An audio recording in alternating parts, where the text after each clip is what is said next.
Okay, so I got the unit all together now.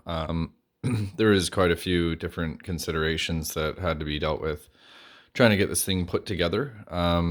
The cable chains that we had on hand for my client were the 10 by 15s, which the ones on the STL files are supposed to be the same, but they didn't quite fit. So like here, I had to actually cut off the old tabs and then drill holes and set in heat sets, M3 screws, but you couldn't sink them too far or you would interfere with this idler pulley. So there is a little bit of a gap, but they're really solid. And same down here is I had to use the stock one and break off the tabs and get that in there with a couple other heat sets so that they don't move. Another thing is I went with this design of basically tie downs for the y-axis rails.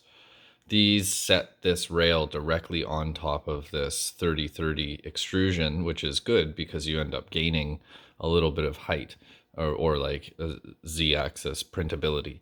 But what that ended up doing was this piece was a little bit too high and it would rub on the bottom of the aluminum carrier for the bed. So I had to sand that down by hand until the clearances were nice.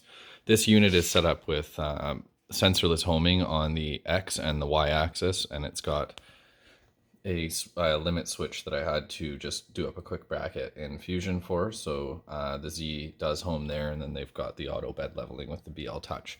So now that I've got all that working with the onboard actual firmware, I'm going to continue on to the klipper installation. So right now I'm installing Debian or Raspbian essentially onto the computer, and then I'll continue on with Kaya and then get Klipper, Moonraker, and all the other stuff installed.